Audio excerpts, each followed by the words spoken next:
एक ऐसी कंपनी की एनालिसिस करने वाला हूं दोस्तों, जो काफ़ी समय से मेरे रडार में थी और उसके Q3 के रिजल्ट का मैं इंतज़ार कर रहा था। Q3 के रिजल्ट बाजार को काफ़ी डिसअपॉइंटिंग लगे। शेयर एक दिन में 8.25% से भी ज़्यादा गिरावट दिखाया दोस्तों। मैं बात करने वाला हूं दोस्तों एक ऐसी कंपनी की जो ग्लोबल रिटेल स्पेस में है, जो B2B B2C काम करती है, खास करके ज्वेलरी इन तरह की सेगमेंट में काम करती है। और काफ़ी कहना चाहिए इनका जो क्लाइंट बेस है, क्लाइंट बेस तो कहना चाहिए अगर B2B बिजनेस में जाएंगे तो क्लाइंट बेस होता है और B2C में आएंगे तो कंज्यूमर या कस्टमर होता है। तो इसमें ज़्यादातर की विदेशी कंपनीज में है दोस्तों, विदेशी ग्राहक हैं। मेजर रेवेन्यू दोस्तों इनका आता है डॉलर से। और ये कंपनी करेक्शन के बाद मुझे बहुत ज़्यादा पसंद आई दोस्तों, और ख़ास करके तब जब इतने अच्छे इसने नंबर पेश किए हैं दोस्तों। मैं नंबर की बात कर रहा हूँ, रिजल्ट की नहीं। नंबर में जब कहता हूँ दोस्तों, सेल्स के नंबर की बात कर रहा हूँ, ठीक है। तो किस कंपनी की बात है दोस्तों, मैं बता दूं आपको, ये कंपनी के नाम है वैभव ग्लोबल। नमस्कार दोस्तों, मेरा नाम है अमिताभ मिश्रा और आज बात करने वाले हैं, कंप्लीट एनालिसिस करने वाले हैं वैभव ग्लोबल की। तो इसमें सबसे पहले हम लोग बात करेंगे दोस्तों इस कंपनी की बिजनेस मॉडल, थोड़े से इसके फाइनेंशियल्स में जाऊंगा, क्वार्टरली रिजल्ट में थोड़ा एक नज़र डालेंगे, और उसके बाद इस वीडियो के अंत में बताऊंगा मैं आपको कि क्यों मैंने इस कहना चाहिए इस पर्टिकुलर स्टॉक को चुना है, और क्यों 8% गिरावट के बावजूद, जबकि कईयों को ये रिजल्ट बिल्कुल पसंद नहीं आया है, मुझे क्यों ये स्टॉक बहुत ज़्यादा पसंद है।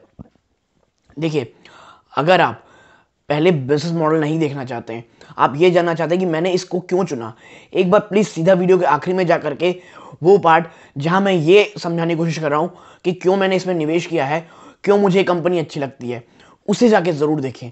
अगर उससे आपको लगता है, आप कहना चाहिए आपका एक माइंडसेट बनता है कि यार हाँ, ये कंपनी अच्छी है, ये मैं भी समझता हूँ एक वैलिड रीज़न हो सकता है इसमें लंबे निवेश का, उसके बाद आपके आ करके इस बिज़नेस को कहना चाहिए, इसके बिज़नेस मॉडल को समझ सकते हैं।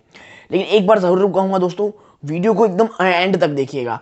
बहुत अच्छी अपॉर्चुनिटी दे रहा है दोस्तों, बहुत ही अच्छा स्टॉक है, और मार्केट की गिरावट में ये हमें मिल रहा है, क्योंकि देखिए पहले बहुत ज़्यादा हाई वैल्यूएशन में स्टॉक था ये, इसलिए मुझे बिजनेस मॉडल पसंद था, हर एक चीज़ पसंद थी। लेकिन ये मैं इसको अपने रडार में रखते हुए इसमें कोई भी निवेश नहीं कर रहा था। लेकिन हाँ, अब मुझे दिख रहा है कि ये स्टॉक काफ़ी अच्छे वैल्यूएशंस में आ गया है और अब इसमें खरीदारी की जा सकती है। लेकिन याद रखिएगा, पूरा लॉन्ग टर्म निवेश के लिए है दोस्तों। ये याद रखिएगा, मैं इसीलिए ये बार बार बोल रहा हूँ, लॉन्ग टर्म निवेश के लिए है, क्योंकि ये स्टॉक दोस्तों आने वाले मुझे लगता है 1 से 2 साल में एक बहुत अच्छा पोटेंशियल रखता है। और खास करके जो इसके डॉलर रेवेन्यू है, उसमें इस साल इसे बहुत ज़्यादा मुनाफा होगा। क्यों मैं ऐसा कह रहा हूँ, प्लीज़ मैं फिर कहूँगा, वीडियो के अंत में जाके देखिएगा, जब मैं पूरी तरह से बातें करूँगा कि क्यों मुझे अच्छा लग रहा है स्टॉक और क्यों ये साल ये स्टॉक बहुत अच्छा करेगा। तो दोस्तों सीधा लेके चलूँगा इसके बाद मैं इस कंपनी के बिजनेस मॉडल, इसके फाइनेंशियल्स पर नजर डालूंगा, और उसके बाद जाऊँगा समझाने की कोशिश करूँगा आपको कि क्यों मुझे ये शेयर पसंद है। तो चलते हैं सीधा इस कंपनी के बिजनेस मॉडल की तरफ। तो सीधा लेके चलूँगा दोस्तों इनके बिजनेस मॉडल की तरफ। आप देखें, जो वैभव ग्लोबल है, आप देखिए, Vaibhav global limited VGL through its distinctive business model has created a niche for itself in the global retail space, especially in jewelry, accessories and lifestyle products segment of two of the largest economy। दोस्तों ये जो main focus है, देखिए, जो दुनिया की 2 सबसे largest economy है, कौन सी, USA और UK।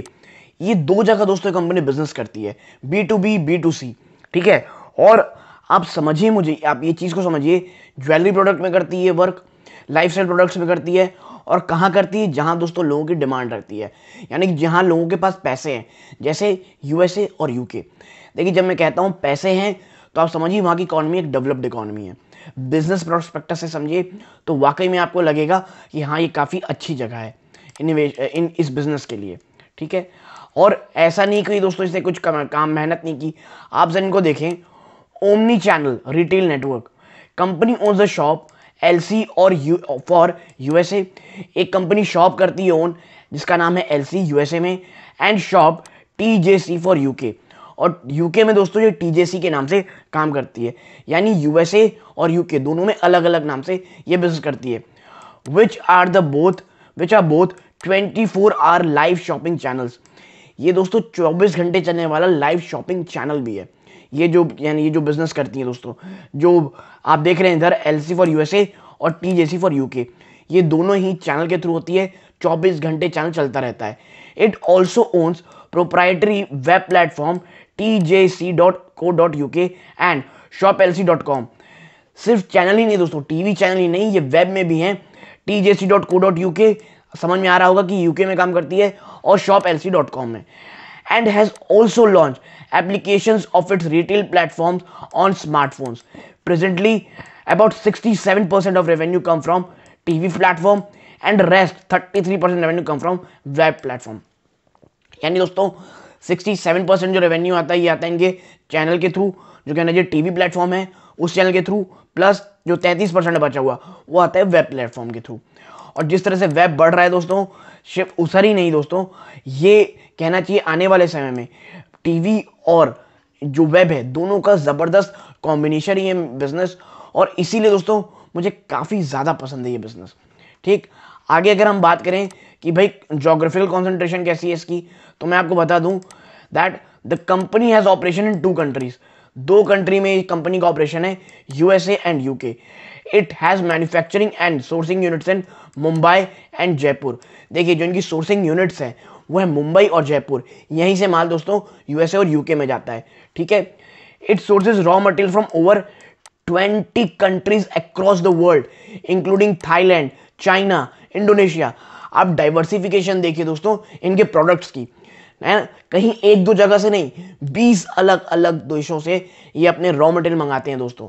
ठीक है, Myanmar, Madagascar, Kenya and other. Presently USA accounts for 70% total revenue while UK account for the rest 30। सबसे बड़ा चंक कहां से आएगा दोस्तों? ऑब्वियसली यूएसए से आएगा, क्योंकि वहां की पॉपुलेशन भी ज्यादा है और वो दुनिया की सबसे बड़ी इकोनॉमी भी है।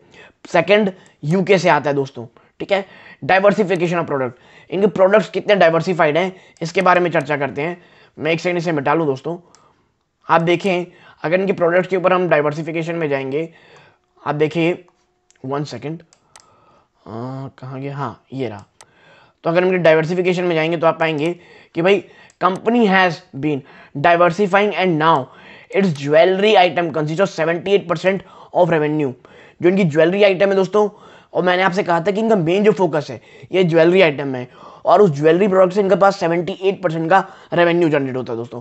बाकी का जो 22% है वो कहाँ से आता है? नॉन ज्वेलरी आइटम से, जैसे कैसे fashion accessories, makeup items, body care items, ऐसे। अब आप देखिए ये ज्वेलरी में काम करते हैं, तो क्या कहना चाहिए जो एक साथ पेमेंट होती है, क्या कोई ईएमआई का ऑप्शन है? क्योंकि आजकल दोस्तों जिस तरह से लोगों को लत लग गई है ईएमआई की, और लिटरली में लत लगी हुई है दोस्तों, चाहे आप जहां भी देखिए, आप ऑनलाइन प्लेटफॉर्म में देखिए, पे नाउ लेटर, पे लेटर, ऐसे कर करके बहुत सारे स्टार्टअप्स आ गए हैं जो आपको एक साथ इकट्ठा करने, पेमेंट करने की बात नहीं करते, 1/3 करने की बात करते हैं कि भाई आप पे कर दो 3 महीने में कर देना। तो क्या ऐसी कोई स्कीम्स है इसमें? जी हाँ दोस्तों, company has seen increasing share of revenue coming from budget pay revenues which refer to product offered on EMI basis. देखिए ईएमआई बेसिस में इनकी जो रेवेन्यू है लगातार बढ़ रहे हैं दोस्तों। EMI based sales increase from 8% revenue to 40% of total revenue from financial 16 to 20। केवल 4 साल दोस्तों, 16 से 20 में 8% बढ़ के ईएमआई का जो रेवेन्यू है वो 40% हो गया है। और मैंने आपसे कहा था ईएमआई जिस तरह से लोगों को लत लगा रहा है, इनका ऑलरेडी उस बिजनेस में होना बहुत बड़ा प्लस पॉइंट है। ठीक है, और आगे मैं अगर आपसे बात करूं exposure to raw material prices. अब आप देखिए भाई ये ज्वेलरी प्रोडक्ट में, तो ये रॉ मटेरियल कहाँ से लाते हैं? आप देखें gem stone along with diamond, gold, rough stone and silver are the key raw material for the company's gem. ये जेम के बिजनेस में है दोस्तों, तो जो डायमंड होता है, हीरा, सोना, जो रफ स्टोन्स होते हैं, कच्चा स्टोन होता है, और जो चांदी होती है, ये इनके essential raw material and jewellery product. The price of gold and silver have experienced high volatility in the past. Any adverse change in prices of these commodities and in prices of gemstones will have an adverse impact on VGL's margin. ठीक है, being a 100% export oriented unit, is also highly susceptible to risk associated with fluctuation in foreign exchange rate. ये word दोस्तों देखिए 100%, एक देखिए इनका दोनों business कहाँ है, यूके और यूएसए, यानी एक 100% एक्सपोर्ट ओरिएंटेड बिजनेस है। तो जो एक्सचेंज रेट यानी डॉलर की कम ज़्यादा मजबूती होने से डायरेक्ट इम्पैक्ट पड़ता है इन लोगों को, और यही मेरा सबसे ज़्यादा फोकस है इस पूरे के साल के ऊपर। दोस्तों क्या है, वीडियो के अंत में चर्चा करूंगा आपसे मैं, ठीक है। आगे मैं अगर आपको इसमें लेके जाऊं, 1 सेकेंड, अगर हम इनकी थोड़े बिजनेस मॉडल की बात करते हैं, अब हो गई हम इनकी थोड़ी कंपनी की बात करें, भाई ये कंपनी किस तरह की है, तो मैं आपको बताता हूं दोस्तों। 7,615 करोड़ की ये कंपनी है, ठीक है। डिविडेंड 1.08% है, जो कि ठीक है दोस्तों, ये ग्रोथ स्टॉक है, तो डिविडेंड ना भी देगा तो चलेगा, ठीक है। आप जरा बस इसको देखिए, आरओसी और आरओई देखिए, 35.9 आरओसी और रिटर्न ऑन इक्विटी है 31.7%। डेट टू इक्विटी न के बराबर दोस्तों, जबरदस्त रिजर्व है, 1,000 करोड़ से भी ज्यादा के रिजर्व हैं। प्लेज परसेंटेज 0 है, प्रमोटर की होल्डिंग बहुत अच्छी है। हाँ, स्टॉक की पी भी दोस्तों कुछ अब खास रह नहीं गई, एक समय में बहुत हाई थी ये, लेकिन अब गिरावट के बाद इसकी स्टॉक की पी भी काफी अच्छी हो जाएगी। अब मैं आपकी थोड़ा चर्चा करता हूं कुछ मुद्दों की, आपको मैं दिखाऊं इस शेयर में। आप एक बार पॉज करें, उससे देखें, प्रोस में देखिए, ऑलमोस्ट डेट फ्री कंपनी है, सेल्स की ग्रोथ अच्छी है, आरओई बेहतरीन है, हेल्दी डिविडेंड पे आउट भी करती है, यानी एक अच्छे फाइनेंशियल कंपनी की जो पहचान होती है, ये सब चीज इसमें है दोस्तों। अब जरा मैं आपको क्वार्टरली लीडर दिखाता हूं, आपको समझाऊंगा कि आखिर इतनी भयंकर गिरावट हुई क्यों है। आप सेल्स के नंबर देखिए, इनके पास दिसंबर में जबरदस्त तगड़ी सेल होती है, और मुझे यही देखना था दोस्तों। आप ये दिसंबर की सेल के 750 करोड़, पिछले दिसंबर से 725 करोड़ से काफी ज्यादा है, और जो दोस्तों पिछले उसके 2019 की दिसंबर थी 563 करोड़ की थी, जो पिछले क्वार्टर से काफी ज्यादा थी, और यही इनका सबसे बेस्ट क्वार्टर होता है दोस्तों। और इस बार भी उन्होंने सेल्स के नंबर में ये दिखाया कि हमने सेल्स अच्छी की है।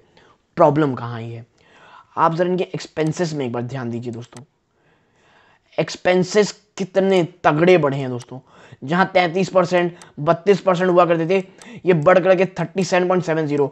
ये डायरेक्ट इम्पैक्ट दोस्तों, जो पूरी की पूरी इंडस्ट्री, पूरी कहना चाहिए पूरी वर्ल्ड अभी फेस कर रही है, वो है इन्फ्लेशन। और यही कारण दोस्तों, इनके जो मटेरियल कॉस्ट हैं वो बहुत बढ़े हुए हैं, और जिस कहना चाहिए जिस सेक्टर में काम करती है कंपनी, उसमें बहुत ज़्यादा वॉलेटिलिटी आई है। आप कह लीजिए गोल्ड हो गया, सिल्वर हो गया, इसीलिए इनके मार्जिन जो आप देखिए पिछले बार भी 11% थे, इस बार भी 11% निकल के आए सिर्फ, और आप देखिए ये 13% 17% तक हुआ करते थे। इनके मार्जिन थोड़े से दोस्तों डामाडोल हो रहे हैं, ठीक है।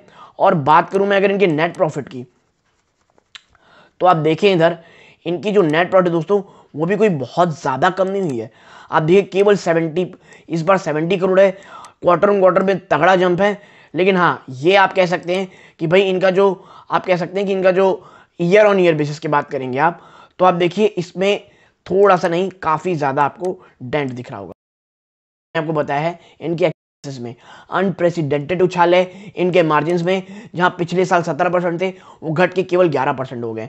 और दोस्तों देखिए, एक अच्छी कंपनी अगर बुरे क्वार्टर से गुजर रही हो, और रीजन पूरा सेक्टर वाइज हो या पूरी दुनिया जिस चीज से परेशान हो वो हो, तो हमें उस कहना चाहिए उस कंपनी को लॉन्ग टर्म के लिए खरीदना चाहिए।